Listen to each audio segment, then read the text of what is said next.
सृष्टि की शुरुआत में जब समय और स्थान का कोई बोध नहीं था, केवल एक निर्विकार चेतना विद्यमान थी। वह शिव था। न वह पुरुष था, न नारी, न साकार था, न निराकार, केवल अस्तित्व का सर्वोच्च बिंदु। उसी से ब्रह्मा, विष्णु और फिर समस्त ब्रह्मांड की उत्पत्ति हुई। शिव, जिन्हें महाकाल भी कहा जाता है, समय से परे हैं। उनके भीतर वह शक्ति समाहित है जो निर्माण, पालन और संहार तीनों में सम है। परंतु उनकी शक्ति का सबसे रहस्यमयी पहलू था उनका त्रिनेत्र, तीसरी आंख। तीसरी आंख कोई साधारण नेत्र नहीं थी। यह न तो मांसल था, न किसी शारीरिक अवयव जैसा। यह एक प्रतीक था ज्ञान, अंतर्दृष्टि और प्रलय की अग्नि का। जब शिव की तीसरी आंख खुलती तो ब्रह्मांड कांप उठता, क्योंकि वह नेत्र माया को भस्म कर देता था। प्राचीन ग्रंथों के अनुसार शिव का यह तीसरा नेत्र उन्हें जन्मजात नहीं था। यह उस अनुभव से उत्पन्न हुआ था जो उन्हें उनके भीतर के परम ज्ञान की प्राप्ति से मिला। एक बार की बात है, शिव ध्यान मग्न थे हिमालय की बर्फीली गुफाओं में। उनके भीतर समस्त ब्रह्मांड समाया हुआ था, परंतु वे स्वयं निष्क्रिय थे। उस समय सृष्टि में अधर्म फैल रहा था। असुर माया और भ्रम के माध्यम से लोगों को सत्य से दूर कर रहे थे। ब्रह्मा और विष्णु दोनों असहाय हो चुके थे। तब देवताओं ने पार्वती को भेजा, शिव को योग निद्रा से जगाने। पार्वती शक्ति की अवतार थी। उन्होंने शिव की सेवा की, तप किया और अंततः उन्हें जागृत किया। जब शिव ने अपनी आंखें खोलीं तो उनके भीतर एक अलग ऊर्जा संचित हो चुकी थी। उनके ललाट के मध्य में एक तीव्र ताप था, जो न तो अग्नि था न वायु, वह अंतर्दृष्टि की ज्वाला थी।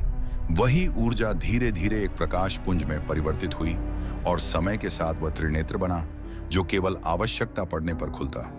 यह त्रिनेत्र जब भी खुलता, न केवल विनाश करता बल्कि असत्य को जलाकर सत्य को उजागर करता था। शिव हिमालय में गहन तपस्या में लीन थे। उनकी चेतना स्थिर थी, सांसें मंद थीं और आत्मा ब्रह्मांड के केंद्र से जुड़ी हुई थी। संपूर्ण देवताओं को झांक था कि शिव की तपस्या टूटी तो कुछ विराट घटेगा, परंतु उस समय देवलोक संकट में था। तारकासुर, एक पराक्रमी और अभिमानी असुर, ने देवताओं को पराजित कर स्वर्ग पर अधिकार कर लिया था। ब्रह्मा से वर प्राप्त कर उसने यह सुनिश्चित कर लिया था कि उसका अंत केवल शिव और पार्वती के पुत्र द्वारा ही हो सकता है। पर शिव तो ध्यान मग्न थे और पार्वती एक सामान्य कन्या के रूप में उनके समीप तप कर रही थी। देवताओं की एकमात्र आशा थी कि शिव पार्वती से विवाह करें और एक ऐसे पुत्र को जन्म दें जो तारकासुर का संहार कर सके। पर यह तभी संभव था जब शिव अपनी समाधि तोड़ते। इंद्र, देवताओं के राजा, ने कामदेव को बुलाया। प्रेम और आकर्षण के देवता। कामदेव से प्रार्थना की गई कि वह शिव के हृदय में प्रेम जागृत करे ताकि वह पार्वती की ओर आकर्षित हो। कामदेव समझ गए कि यह कार्य आसान नहीं था, परंतु देवताओं की रक्षा हेतु उन्होंने यह चुनौती स्वीकार की। वसंत ऋतु की सुषमा लेकर वे कैलाश की ओर बढ़े। समस्त प्रकृति में रंग भरते हुए, पुष्पों की वर्षा करते हुए वे शिव की गुफा के समीप पहुंचे। वहां पार्वती तपस्या में लीन थी। कामदेव ने अपने प्रेम बाण निकाले और शिव पर निशाना साधा। बाण वायु के माध्यम से शिव के हृदय तक पहुंचा और ठीक उसी क्षण शिव की तंद्रा टूटी। उनकी आंखें धीरे धीरे खुलीं। वातावरण अचानक शांत से तूफानी हो उठा। एक विचित्र कंपन फैला। ब्रह्मांड की गहराइयों से एक तेज प्रकाश उभरा। शिव का ललाट तपने लगा। कौन है जिसने मेरी तपस्या में विघ्न डाला? शिव का स्वर गूंजा। कामदेव ने स्वयं को प्रकट किया और हाथ जोड़कर कहा, प्रभु क्षमा करें, मैंने यह सब देवताओं की रक्षा के लिए किया है। पर शिव का क्रोध अत्यंत तीव्र था। उनका मस्तक लाल हो गया। ललाट पर उभरा वह ऊर्जा केंद्र अब स्थिर नहीं रह पाया और तभी तीसरी आंख पहली बार खुली। उस आंख से अग्नि की ज्वाला निकली। ऐसी ज्वाला जो भौतिक नहीं थी, वह चेतना की ज्वाला थी, सत्य की लौ थी जो हर भ्रम को भस्म कर देती थी। क्षण भर में कामदेव भस्म हो गए। वातावरण स्तब्ध हो गया। पार्वती कांप उठी। देवता भयभीत हो गए। पर उस अग्नि के साथ साथ एक नया अध्याय भी जन्मा। शिव ने पहली बार अनुभव किया कि उनके भीतर केवल वैराग्य नहीं, सृष्टि का संतुलन भी है। यही त्रिनेत्र जो क्रोध में खुला था, अब भविष्य में ज्ञान और करुणा का प्रतीक भी बनेगा। कामदेव के भस्म हो जाने के बाद संपूर्ण देवताओं में भय और शोक की लहर दौड़ गई। आर्षि मुनि, गंधर्व, अप्सराएं, सभी मौन थे। वसंत की मुस्कान सर्द हो गई थी। पृथ्वी की धड़कन धीमी लगने लगी थी। लेकिन उस विनाश में छुपा था एक गहरा अर्थ। शिव ने अपनी तीसरी आंख से काम को नहीं, मोह को भस्म किया था। यह संदेश केवल देवताओं के लिए नहीं, समस्त जीवों के लिए था कि सत्य की राह में आकर्षण बाधा है और जब तक माया नष्ट नहीं होगी, आत्मज्ञान संभव नहीं। परंतु यह भी उतना ही सत्य था कि प्रेम और संयम के बिना सृष्टि का संचालन नहीं हो सकता। यही संतुलन पार्वती ने अपने तप से सिद्ध किया। पार्वती, जो पर्वत राज हिमवान की पुत्री थी, शिव के ध्यान में खो गई। उन्होंने समझा कि शिव को पाने के लिए उन्हें केवल नारी का रूप नहीं, शक्ति का रूप बनना होगा। उन्होंने कठोर तप किया, वर्षों तक केवल वायु पर जीवित रहीं, अग्नि की तपिश में बैठी, बर्फ के नीचे ध्यान किया। उनका शरीर क्षीण हुआ पर आत्मा दृढ़ हुई। शिव सब देख रहे थे। वे हर उस क्षण को अनुभव कर रहे थे जब पार्वती अपने अस्तित्व से ऊपर उठ रही थी। उनके त्रिनेत्र की अग्नि अब शांत हो चुकी थी, परंतु उसमें अब एक नवीन कंपन था, सृजन का कंपन। एक दिन शिव ने स्वयं रूप बदला। एक वृद्ध ब्राह्मण का वेश धारण कर पार्वती के समीप पहुंचे। क्या तुम उस तपस्वी से विवाह करना चाहती हो? ब्राह्मण ने पूछा। जो शव पर ध्यान करता है, जो दुनिया से विरक्त है, जिसका कोई घर नहीं। पार्वती ने मुस्कुराते हुए उत्तर दिया, मैं उनसे नहीं जुड़ना चाहती जो संसार में लिप्त है। मैं उस चेतना से जुड़ना चाहती हूं जो संसार के परे है। शिव शरीर नहीं, वह सत्य है और मैं उस सत्य की अर्धांगिनी बनना चाहती हूं। वृद्ध मुस्कुराया और वह क्षण भर में अपने दिव्य रूप में प्रकट हुआ। शिव स्वयं थे। शिव ने स्वीकार किया। पार्वती अब केवल कन्या नहीं, शक्ति बन चुकी थी और तभी उनके त्रिनेत्र में एक प्रकाश की रेखा दिखाई दी। पर यह अग्नि नहीं थी, यह शीतल थी, सौम्य थी। त्रिनेत्र ने यह प्रमाणित किया कि वह केवल संहार नहीं करता, वह चेतना को उजागर भी करता है, प्रेम को दिव्यता में बदलता है।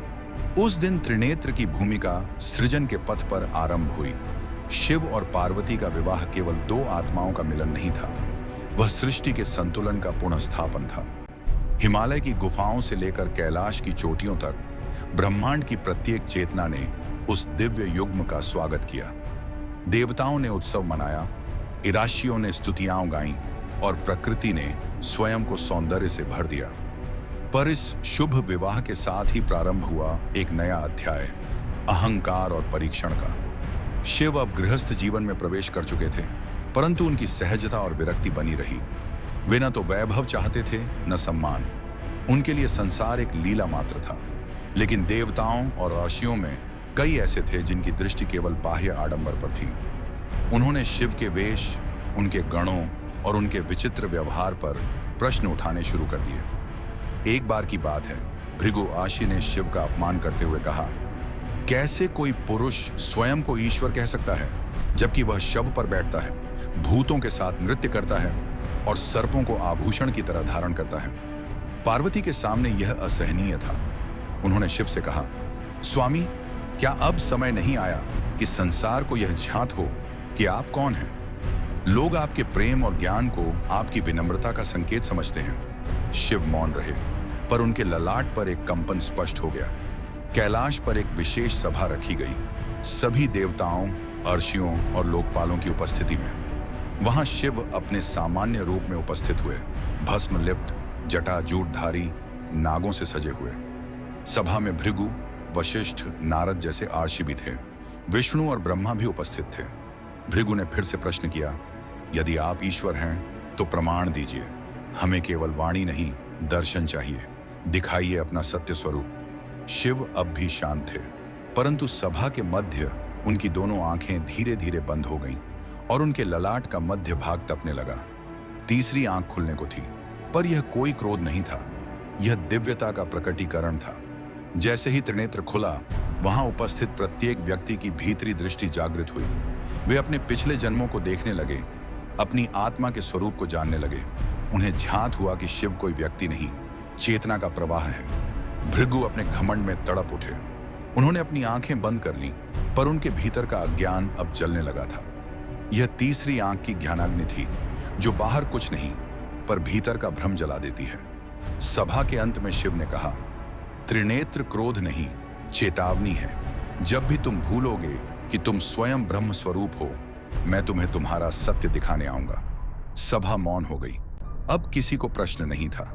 लंका के स्वामी रावण केवल एक राक्षस नहीं थे, वे महाज्ञानी, महापंडित और महान शिव भक्त भी थे। उन्होंने शिव तांडव स्तोत्र की रचना की थी और कठोर तप से शिव को प्रसन्न किया था। परंतु ज्ञान के साथ साथ उनमें अहंकार भी दिन दिन बढ़ता गया। रावण का अभिमान था कि वह स्वयं ब्रह्मांड का सबसे बड़ा शिव भक्त है और यदि वह चाहे तो शिव को भी अपने आदेश से चला सकता है। एक दिन उसने सोचा कि कैलाश पर जाकर शिव को लंका ले आए और उन्हें अपने दरबार में स्थापित करे। वह हिमालय की ओर बढ़ा। जब कैलाश पहुंचा तो उसने देखा कि शिव समाधि में लीन है। पार्वती उनकी सेवा में थी। रावण ने शिव को कई बार पुकारा पर उत्तर न मिला। तब रावण ने क्रोध में आकर पूरी कैलाश पर्वत को उठाने का प्रयास किया। भूमि कांप उठी, पर्वत डगमगाया, पार्वती विचलित हुई, पर शिव की मुद्रा नहीं बदली। एक क्षण में उन्होंने अपनी एक अंगुली नीचे दबाई और पूरा पर्वत पुनः स्थिर हो गया। रावण उसके नीचे दब गया। रावण की चेतना कांप उठी।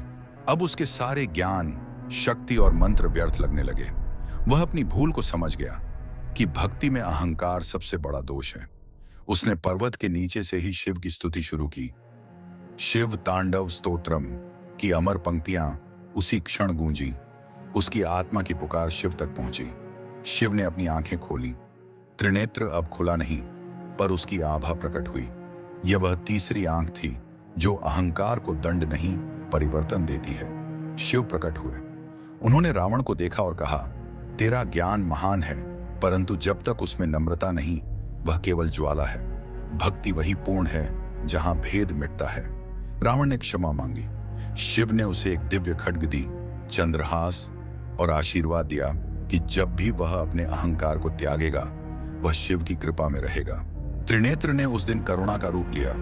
यह सिखाया कि वह केवल विनाश की आंख नहीं, आत्मा के घावों पर मरहम भी है। समय बीतता गया, युग बदले, देवता बदले, पर शिव स्थिर रहे, साक्षी बनकर। त्रेता, द्वापर और कलयुग की शुरुआत हुई। अब मनुष्य स्वयं को ईश्वर समझने लगा था। उसने ज्ञान का दुरुपयोग कर युद्ध, वैर और अधर्म को फैलाया। अर्षियों ने देखा कि तीसरी आंख का सिद्धांत अब लोगों के लिए भय का प्रतीक बनता जा रहा है, न कि बोध का। त्रिनेत्र, जो कभी अंतर्दृष्टि था, अब केवल विनाश की कल्पना बन चुका था। शिव ने मौन धारण किया।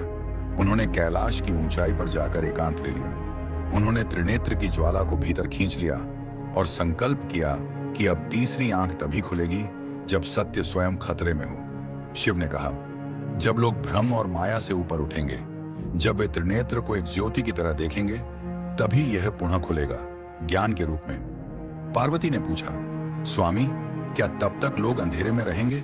शिव ने उत्तर दिया, नहीं, त्रिनेत्र अब हर जीव के भीतर है, बुद्धि, विवेक और ध्यान के रूप में। हर बार जब कोई अपने भीतर झांकेगा, वह तीसरी आंख जागेगी। इस प्रकार त्रिनेत्र अब एक बाहरी ज्वाला नहीं, एक भीतर का दीपक बन गया।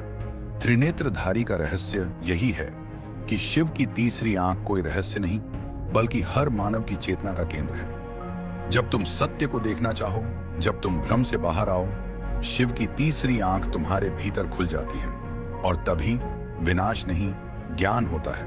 प्रलय नहीं, पुनर्जन्म होता है। शिव नहीं, तुम स्वयं शिव हो जाते हो। हर आत्मा में त्रिनेत्र है। सवाल बस इतना है, क्या तुम उसे खोलना चाहते हो?